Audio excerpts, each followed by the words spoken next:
Meu irmão, minha irmã, abra a sua Bíblia nesse instante, no livro de Eclesiastes, no capítulo de número 4. Leremos dos versos de número 1 ao verso de número 6 para a exposição da palavra de Deus nesta noite.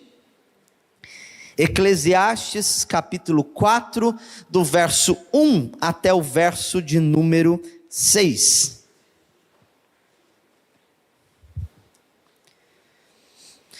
Assim nos diz a santa palavra de Deus: vi ainda todas as opressões praticadas debaixo do sol. Vi as lágrimas dos que foram oprimidos, sem que ninguém os consolasse. Vi a violência na mão dos opressores, sem que ninguém consolasse os oprimidos. Por isso, considero mais felizes os que já morreram, mais do que os que ainda vivem.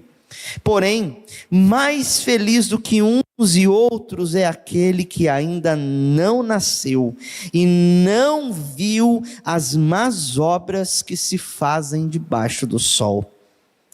Então, vi que toda a fadiga e toda a habilidade no trabalho provém da inveja do ser humano contra o seu próximo. Também isto é vaidade e correr atrás do vento. O tolo cruza os braços e destrói a si mesmo. Melhor é um punhado de descanso do que ambas as mãos cheias de trabalho e correr atrás do vento. Oremos mais uma vez. Esta é a tua palavra, meu Senhor. Quão bela e quão perfeita ela é. Diante, Senhor Deus, de tudo aquilo que nós experimentamos neste mundo, fala ao nosso coração agora, Pai. Que encontremos belas palavras de vida aqui, Senhor. Que encontremos alento para o nosso coração, conforto, ó Pai, olhando para o Senhor Jesus, o nosso Senhor Consolador. Fala ao nosso coração, ilumina-nos, nós assim te pedimos no nome de Jesus. Amém. Meus irmãos, se tem algumas coisas que estão desnudas perante os nossos olhos, é a violência, é a opressão e é a inveja. Se você ligar o noticiário todos os dias pela manhã, você vai ver notícias de um homem que atropelou outro, de uma pessoa que roubou outro, cometeu latrocínio, de situações muitas vezes escabrosas, que nos fazem até mesmo entristecer-se com aquilo, com o estado geral em que está a humanidade. Olhando para o panorama geral do mundo, vendo a fome, vendo as guerras, vendo como homens poderosos fazem com que outras pessoas sejam oprimidas, tantas vezes o nosso estado é de lamentação, de tristeza, por tamanho sofrimento que contemplamos em todo o mundo. Desde que o mundo caiu, sofrimento tem sido algo presente na nossa história e na nossa realidade, seja para com as pessoas de longe, seja também com as pessoas de perto. E um movimento que a literatura talvez nos faz enxergar, é observar com os olhos talvez de quem, com que nós nunca temos, entender aquilo que se passa através do mundo. Quando estava no colegial, eu li uma obra muito impactante, chamada Os Miseráveis, escrita por Victor Hugo, certo? Um homem que resolveu retratar de uma maneira dramática em um seu romance a situação de opressão, de tristeza que acontecia na França, especialmente no período industrial, onde a pobreza e a opressão estavam presentes quase que de uma forma onipresente, em muitas aspas.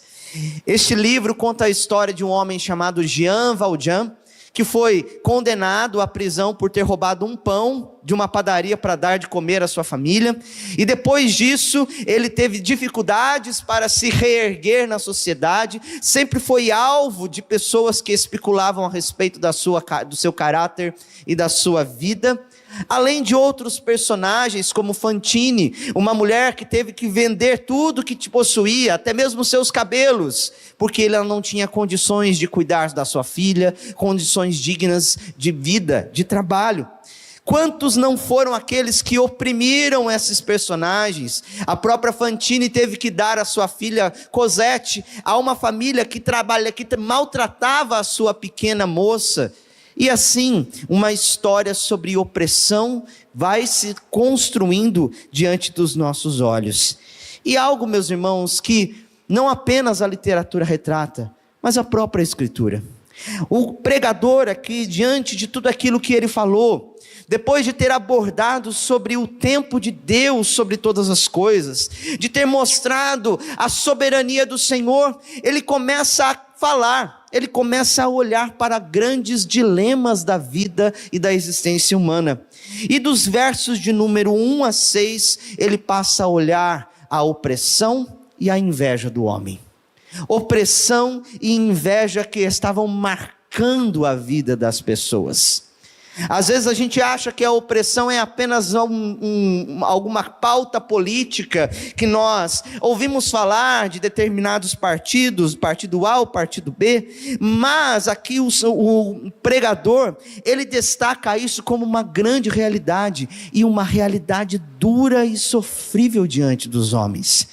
Ele mostra como as pessoas são oprimidas e não encontram consolo, ao passo que também mostra como a inveja leva as pessoas a destruírem uns aos outros, como que um trabalho que foi dado por Deus pode ser motivado por inveja. Diante deste roteiro, diante deste movimento, dessa reflexão do salmista, eu gostaria de pensar com vocês sobre essas duas realidades que nós enfrentamos: a opressão e a inveja. Como que a Bíblia nos ensina a lidar com determinadas coisas? Como que a palavra de Deus, como que o pregador aborda esse tema diante dos nossos olhos? Como podemos de fato viver diante desta situação?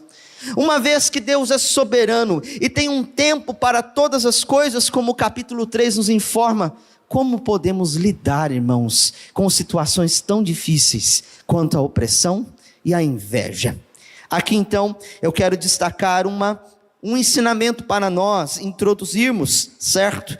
Que diante da dura realidade da opressão e da inveja, eu quero encorajar você a depositar a sua confiança em Cristo e a viver contente com aquilo que você possui. Diante da dura realidade da opressão e da inveja, deposite a sua confiança em Cristo e viva contente com o que você possui. Esta é a mensagem que queremos abordar neste sermão. Em primeiro lugar, então, a primeira realidade que o pregador mostra para nós é a dura realidade da opressão, que está descrita nos versos de número 1 ao verso de número 3. Atente-se muito bem às palavras que o pregador utiliza aqui. Vi ainda todas as opressões praticadas debaixo do sol. Vi as lágrimas dos que foram oprimidos, sem que ninguém os consolasse. Vi a violência na mão dos opressores, sem que ninguém consolasse os oprimidos. Por isso, considero mais felizes os que já morreram, mais dos que ainda vivem. Porém, mais felizes dos que uns e outros é aquele que ainda não nasceu e não viu as más obras que se fazem debaixo do sol. Então, neste primeiro movimento, ele destaca a grande realidade da opressão. E o que significa opressão na Bíblia? A Bíblia, ela lida diretamente, desde Gênesis até Apocalipse, com a realidade da opressão. E quando o salmista ele utiliza essa palavra, que nós traduzimos aqui por opressão, ele quer, num verbo, significar mesmo oprimir, prejudicar, pressionar, afligir, tratar com tirania. Trata-se de aflição, humilhação, roubo, tirania, afligir a alma de alguém. Então, quando a Bíblia trata de opressão, trata-se de uma realidade que alguém está impetrando a outra pessoa, levando-o a um sofrimento desnecessário. Trata-se de alguém que está utilizando de uma autoridade, de recursos, para fazer com que a outra pessoa sofra e chegue à miséria. Veja bem, vi ainda todas as opressões praticadas debaixo do sol. Então ele está vendo aqui todas as situações que levam opressões, desde as pessoas que estão roubando umas às outras, enganando umas às outras, que estão de fato prejudicando, tirando o ganha-pão, o sustento uns dos outros, colocando outros na miséria, tirando a liberdade de outros de poder proferir, de louvar a Deus. Nós vemos aqui algo bastante vasto dentro desse contexto que a Bíblia chama de opressões. E Salomão, sendo um homem muito sábio, sendo um rei que viu tantas coisas, que tinha conhecimento diante de tantas coisas, ele observou cada uma dessas coisas. E é interessante a reação que Salomão faz aqui. Ele não vai descrever um discurso político a respeito da natureza do oprimido, mas ele vai lamentar diante de Deus tal situação. Veja o que ele diz: vi as lágrimas dos que foram oprimidos sem que ninguém os consolasse. Ele olha não apenas para a realidade da opressão, mas para aquilo que a opressão causa: tristeza, lágrimas, desalento, falta de consolo. Pessoas que estão envolvidas em tamanhos sofrimentos e não tem ninguém que as console. Não tem ninguém que de fato alivie todas as coisas que ela precisa. Falta de consolo daquele que se apiede, que olhe com compaixão e pesar para a situação deles. Salomão olhou, não tem ninguém que olhe com misericórdia, que trate de fato com compaixão. Ou são poucas as pessoas que olham com compaixão aquilo que está para a vida daqueles que estão passando por determinados períodos de opressão. Nós podemos vislumbrar vários exemplos na Escritura de pessoas que oprimiram outras. O exemplo que talvez seja tão notório e conhecido diante dos nossos olhos é o exemplo de Nabote.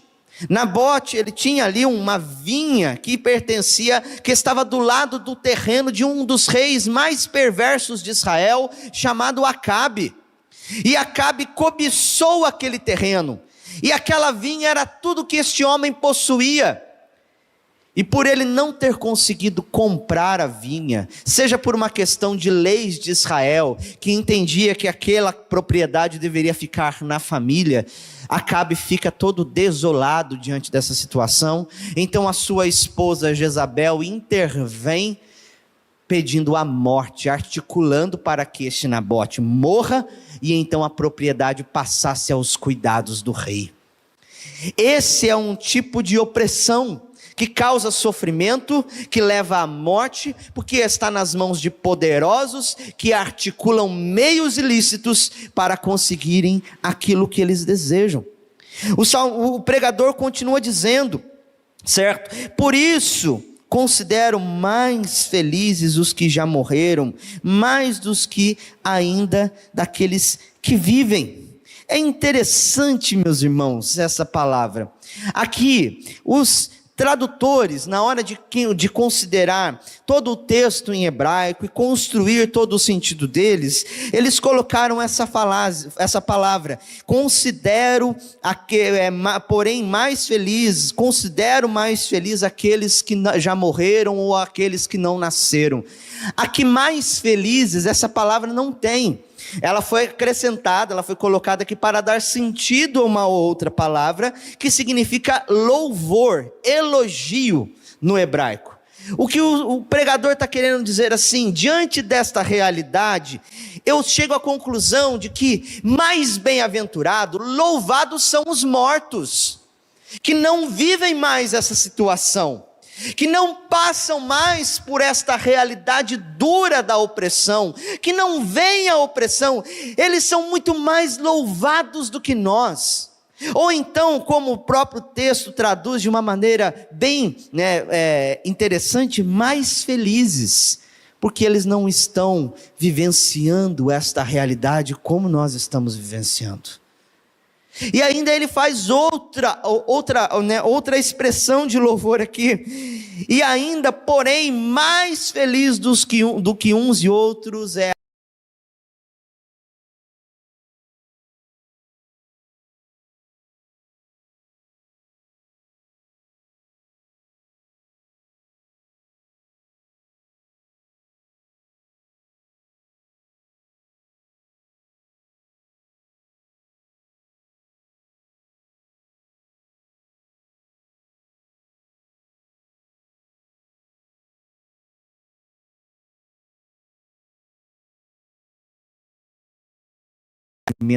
diante da realidade da opressão.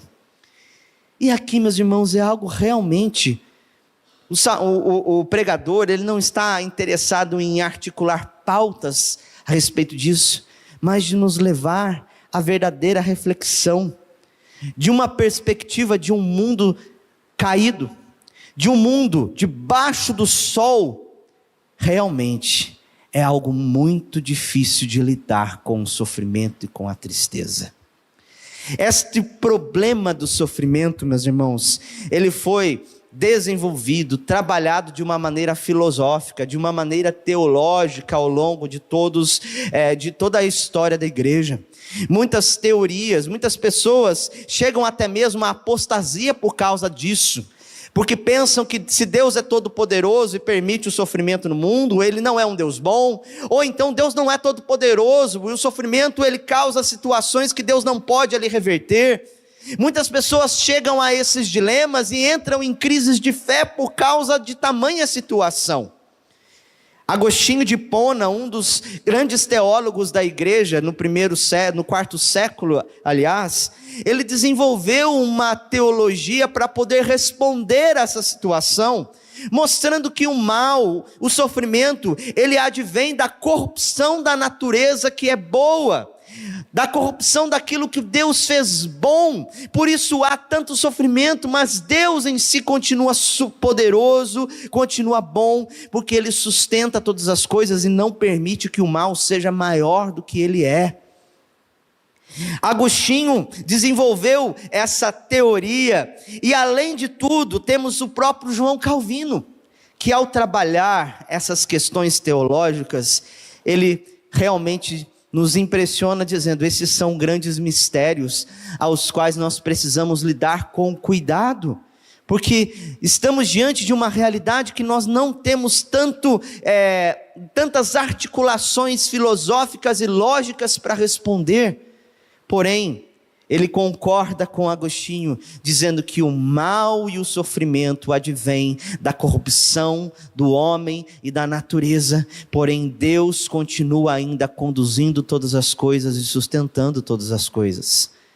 Além do mais, temos o próprio C.S. Lewis, que no período de grande terror da Segunda Guerra Mundial, quando as tropas americanas, europeias estavam se degladiando em campos de batalha, C.S. Lewis foi um homem aclamado no rádio por uma série de palestras sobre o problema do sofrimento. E numa dessas palestras ele trouxe uma frase que impactou muitas pessoas ao dizer que o sofrimento é um megafone de Deus para um mundo ensurdecido, que apesar de dele ter origem no homem por meio da sua liberdade, Deus ainda estava utilizando o sofrimento para fins em que Ele mesmo quer levar o homem ao bom propósito.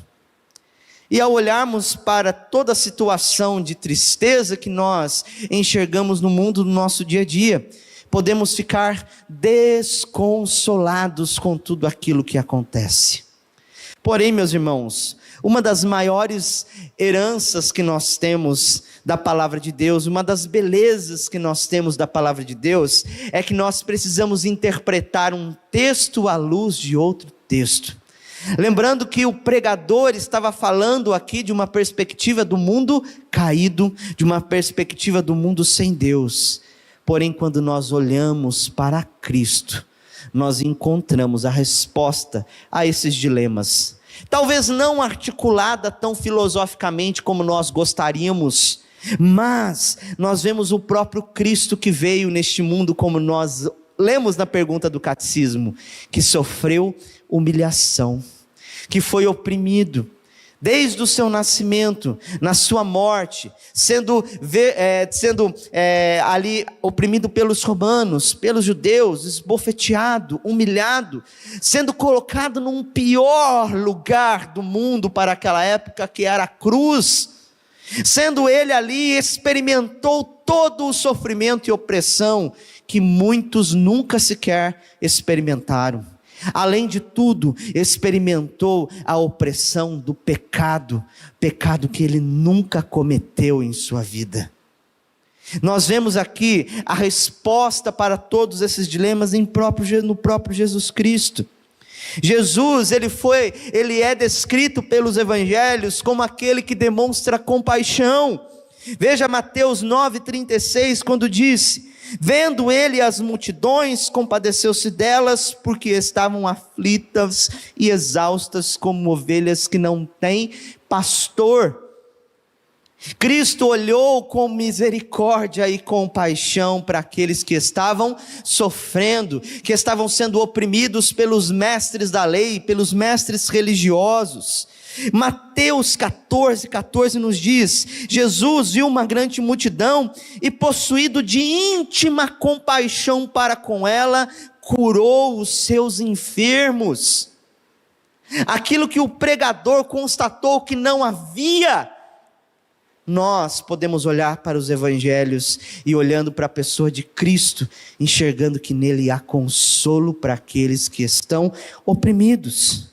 Diante da morte de Lázaro, Jesus chorou, demonstrando profunda empatia e compaixão pela dor humana.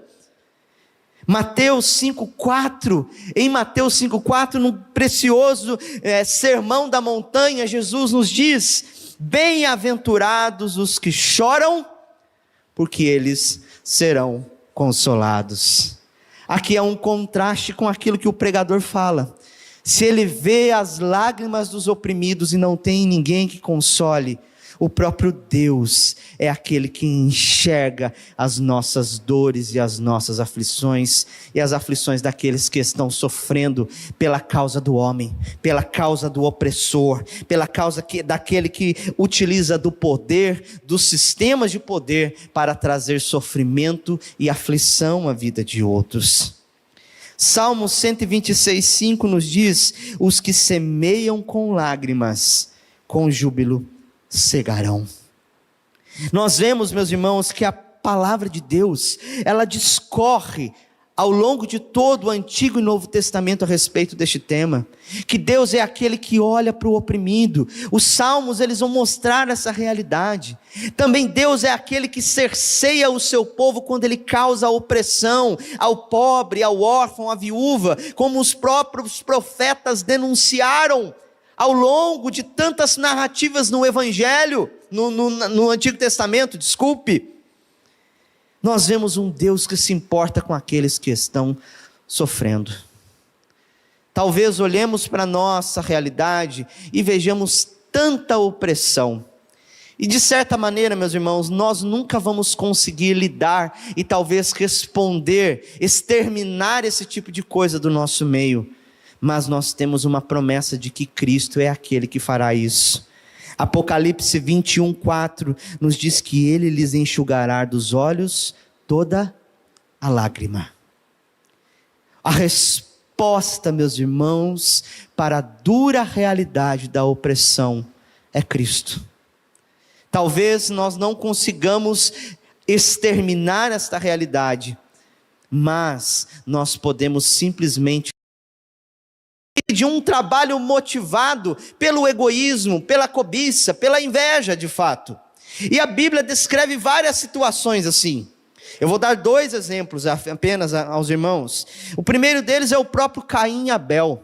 O que motivou o primeiro assassinato na Bíblia foi porque Caim, ele teve inveja do trabalho que o seu irmão teve. O seu irmão foi aceito com a sua oferta diante de Deus e a dele não.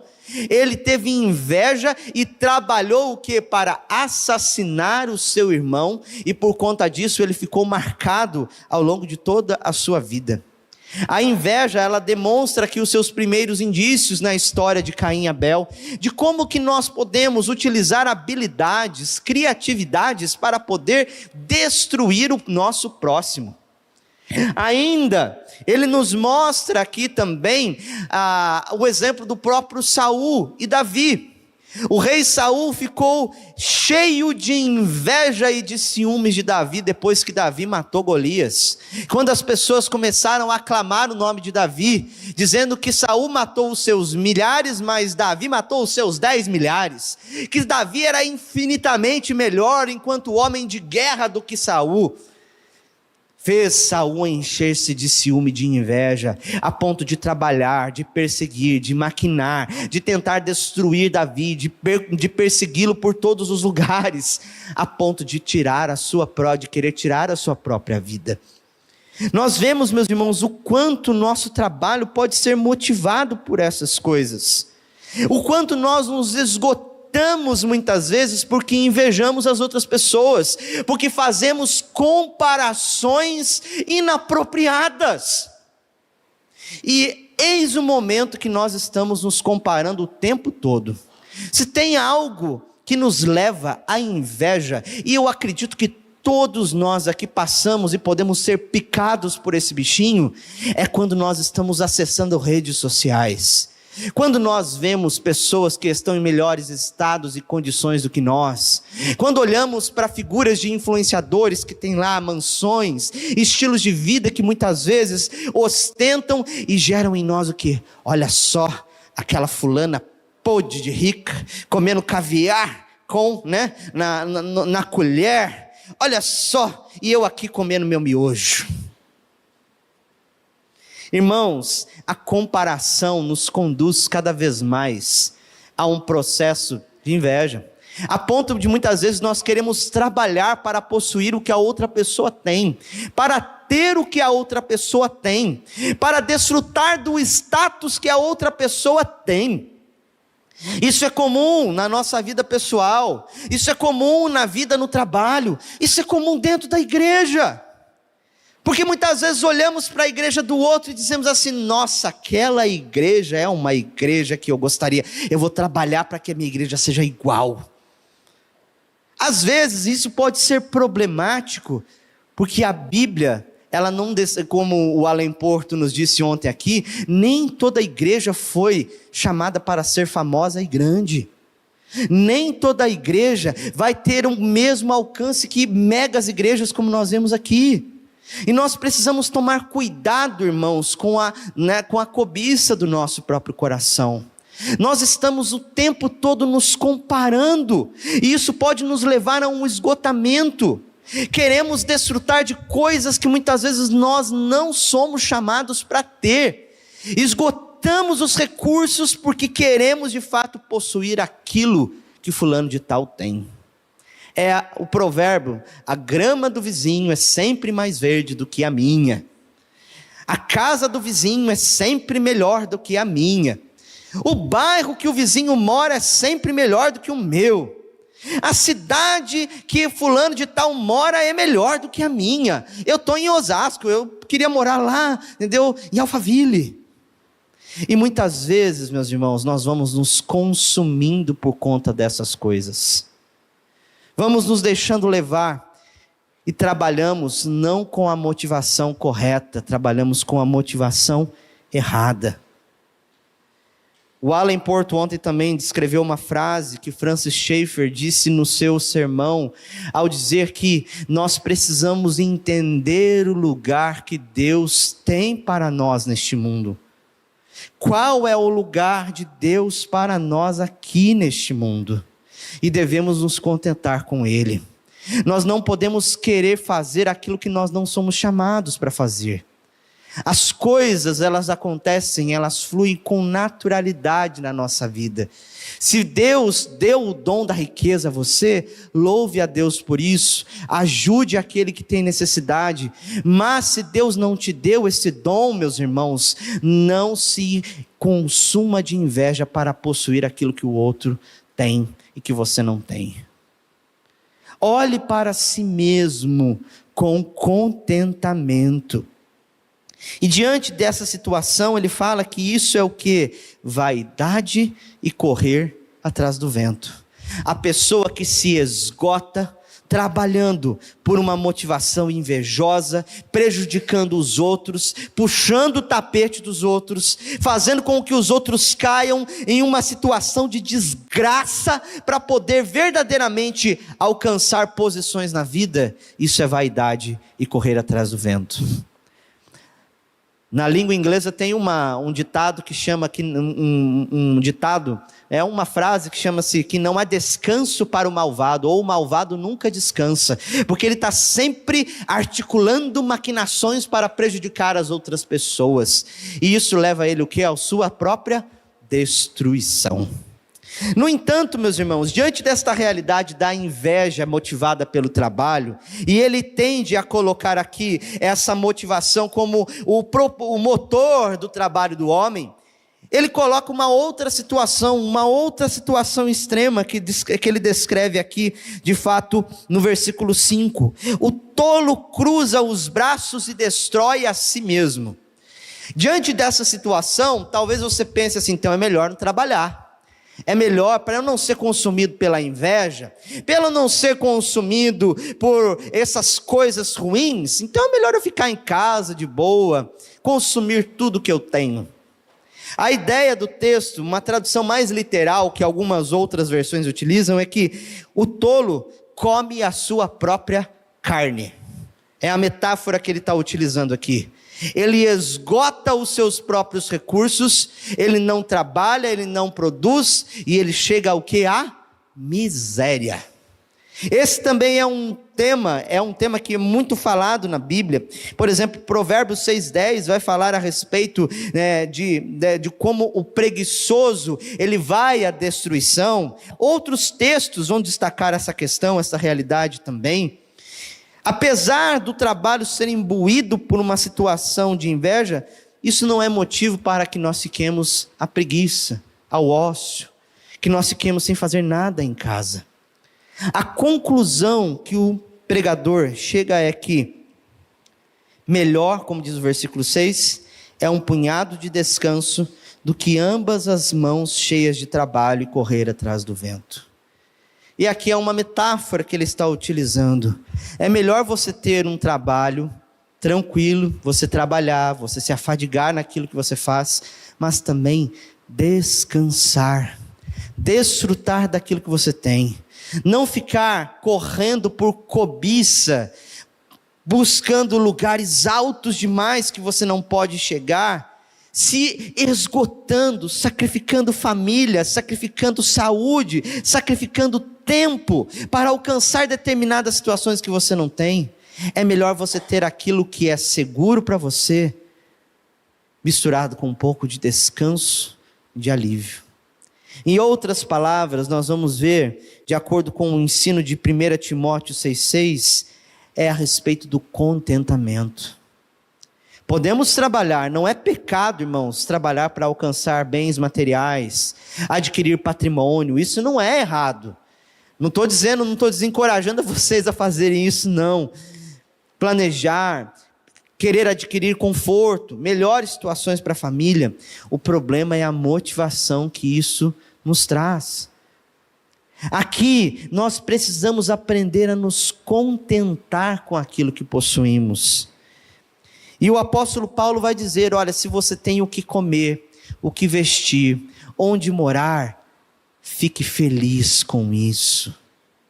Ele vai trazendo uma exortação aos pobres. Estou falando lá na escola dominical que Paulo determina 2 tipos de pobre: o pobre contente e o pobre cobiçoso. Aos pobres, ele quer dizer assim: se deleite no contentamento que vocês têm. A suficiência de vocês não está na falta que vocês têm, mas em Cristo. Trabalhem com suas mãos, alegre-se com aquilo que Deus tem dado a vocês, estejam contentes por tudo aquilo que o Senhor tem feito na vida de vocês.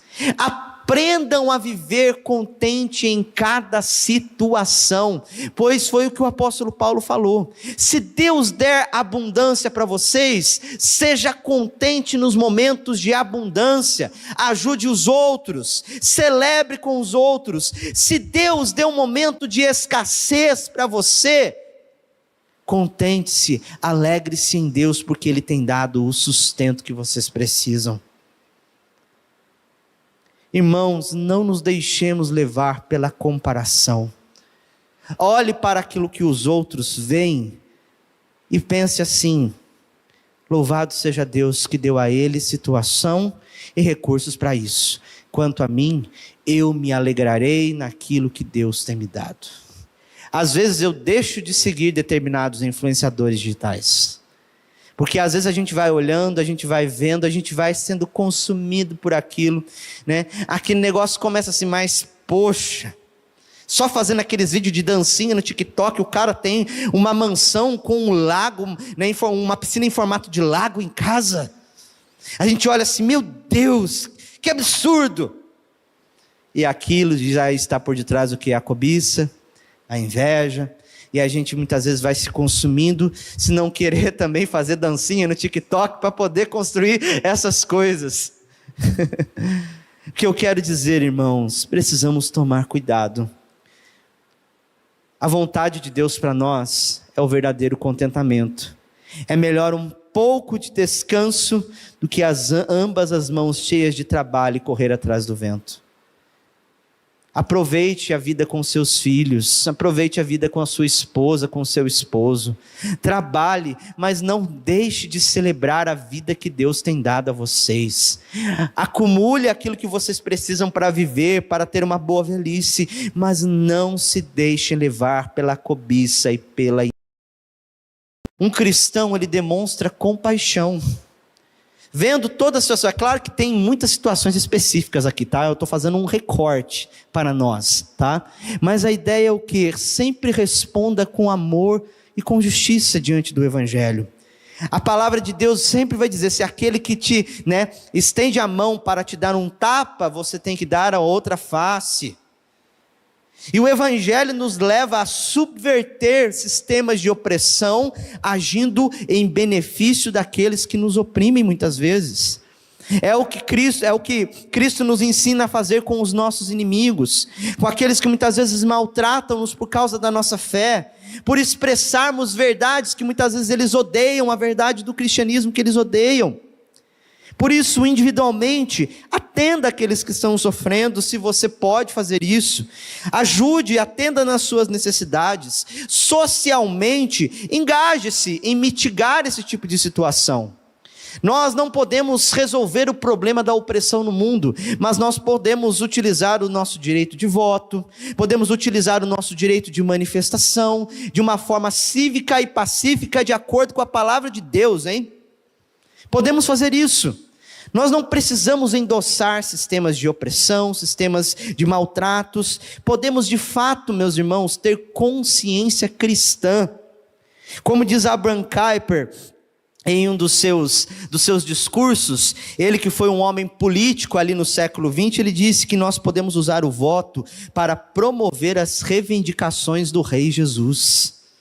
Podemos utilizar da liberdade que temos para poder, de fato, tentar mitigar situações neste mundo. Em segundo lugar, eu quero dizer a vocês, a motivação para o seu trabalho é Cristo e a sua graça, não a inveja e a cobiça. Lembra que o teu trabalho é dado por Cristo. Qual é o lugar que Cristo, que Deus tem para você? Faça o seu trabalho com alegria, com honra às pessoas que estão te pagando, com honra às pessoas que estão te empregando. Utilize das ferramentas mais gloriosas, mais honestas, para poder fazer o bem. Não queira ser aquilo que você não é chamado para você ser. Eu sou o Denis, o anti-coach. Você não pode ser tudo o que você quiser neste mundo.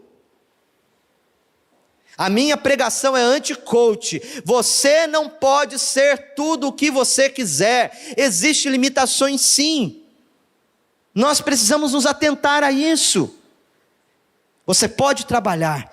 Trabalhe com afinco, esmere-se, construa, mas não motivado por inveja e por ser aquilo que você não é, por ter aquilo que você não tem.